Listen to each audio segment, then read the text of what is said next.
Hi, I'm Andy Schmuckler, claiming to offer a importantly different way of understanding the story of our species, one that uses the evolutionary perspective to illuminate that the moment in which our species started inventing its own way of life, certain inevitabilities followed from that we need to recognize to understand what we're up against.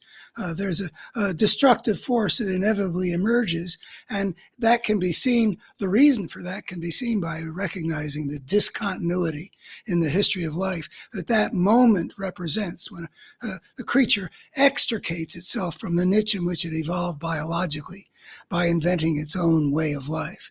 A point of discontinuity. Things were this way for the first 3.5 billion years of the history of life. And then things were, in some fundamental ways, they became different because of the introduction of a new kind of life form that had been invented by the creature and hadn't been essentially vetted and shaped by the biological evolutionary process. So our species started about 10,000 years ago doing something that had never been done before, which I think drastically changed the nature of the system within which human beings were operating. And that has not been recognized. And my prize-winning book back there from 1984, the University of California Press, The Parable of the Tribes, The Problem of Power in Social Evolution, talks about that discontinuity.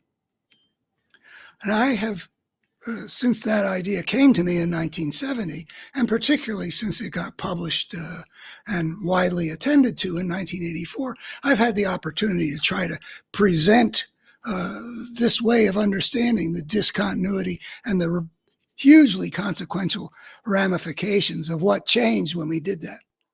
And I've had, therefore, a chance to find out, well, what are the obstacles to people being able to recognize what I think is compellingly, clearly true. One of the obstacles I've run into is that people look at what I'm pointing to here, which is the parable of the tribes, shows that if a civilization creating creature steps onto the path of civilization, inevitably it will enter into a situation that had never existed before, a certain kind of disorder called anarchy, which inevitably generates a war of all against all. And a lot of people think that, oh, well, when you see what was happening in the formation of these empires in 6 parts of the world, and in the subsequent interactions among great empires in the early civilizations, what you're looking at is an extension, not a discontinuity, according to this, I'd say, fallacious way of looking at things. So I'm interested here to talk about the difference between what we see in nature, which has sometimes been captured by the phrase back in the 19th century, nature red in tooth and claw. And what happens once a creature steps onto the path of civilization, and you end up inevitably with a war of all against all in that intersocietal system. And the reason they are not the same is that the first one is an ordered system. Biological evolution doesn't just select for this kind of cell, this species, that species. It selects for a whole set of interactions among the various animal and plant and bacterial and all that stuff that gets moving into the future because it works to get into the future. And that means that there is a certain kind of synergy in the system, even in the relationship between predator and prey, or parasite and host. The biological evolutionary process arranges so that their way of interacting is consistent with the perpetual motion machine toward which the biological evolutionary process continually strives. It's a process which can be interrupted by things outside the living system, like asteroids and ice ages and and volcanic eruptions that change the atmosphere and all that stuff. But within the living system, as famous ecologist Gregory Bateson said, no animal can win against its environment for long. And I've got a line that I wrote that I like for capturing what the nature of the natural order is. That the lion and the zebra and the grass work together to create a perpetual motion machine, even as they devour each other. So yeah, nature is red in tooth and claw. But excuse me, the overarching system is such that when the wolf falls upon the sheep, that's part of the pattern of survival, not only for the wolves that get fed, but for the sheep who are kept in balance and they don't overgraze and destroy the basis of their lives. We can see that sometimes in places where deer have become too numerous. They're not going to benefit ultimately. You can't win against your environment for long. And so the predator-prey relationship, red in tooth and claw as it is part of an overarching order that mandates, because that's the only way to get the system into the future, mandates that things work together synergistically. That was the system of life up until 10 or 12,000 years ago. There had been discontinuities that come from the outside the system of life, but life is continually sort of working to try to create the balances that are required to keep things going, and therefore get selected for. Now, when we get to a civilized society, you've got a whole bunch of civilizing societies, you know, at the gardening stage and the herding stage, and small things that are compelled to interact with each other. And that this new kind of life form that wasn't shaped by biological evolution, but was rather shaped by the inventions of the creature. And so it's a whole new kind of life form that creates this new situation where the natural order no longer applies, to the extent to which they have extricated themselves from the niche in which they evolved. And it's fragmented. There's no way that all these actors are going to be able to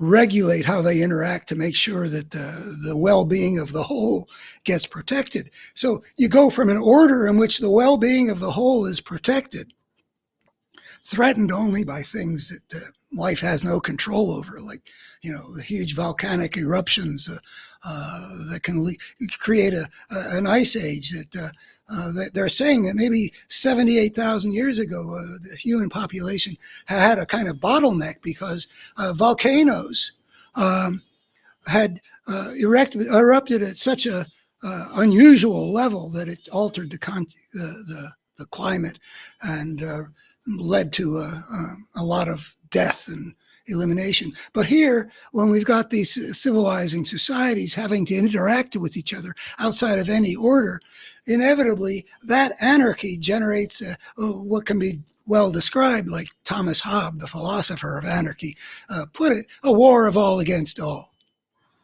And that is a completely different situation. We should note that Darwinian theory emerged in a society which was characterized to an unusual degree by a competitive economy. Capitalism was emerging in Darwin's time, still growing, ever more powerful,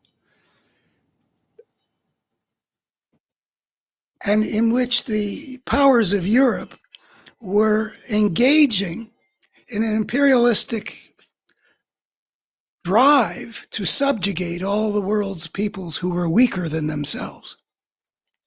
And they, therefore, the idea of the struggle for existence, the struggle for power, the survival of the fittest, the selection for those that prevail in a competitive system really appealed to those people. they didn't really think about.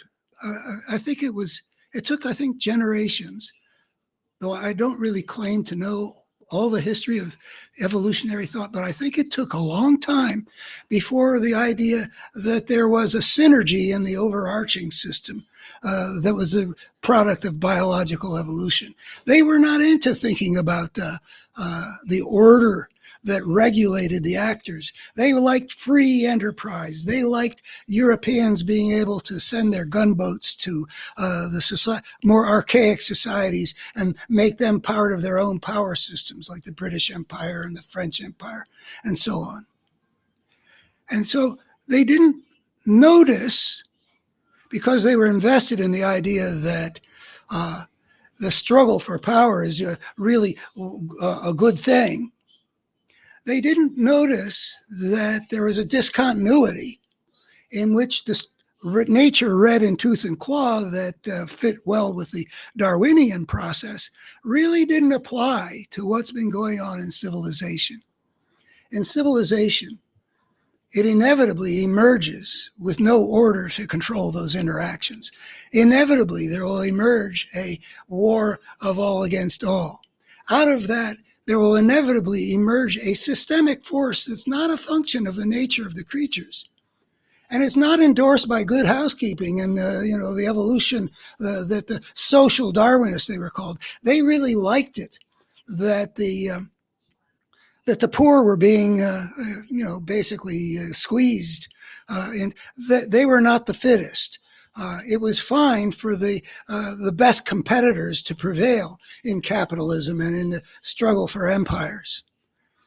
And it wasn't in their vested interest, and I don't know exactly how all this worked, either psychologically or intellectually. I don't know how highly motivated it was, that they didn't notice that the selective process in biological evolution selects for synergistic order that works to perpetuate life on Earth. And here, life on Earth has broken into new territory. It has generated a creature that for tens or hundreds of thousands of years, and millions if you count all of our ancestors, had lived within the niche that we emerged over the eons of the multicellular, mammalian, primate, hunter-gatherer, that had existed essentially in a way that was continuous, even after we became culture, basically continuous with the forms of primate societies, suddenly enter into this really fundamentally different thing when you've got societies that have not been the product of biological evolution, but are capable of going in all kinds of directions, but they're not capable of controlling the war of all against all that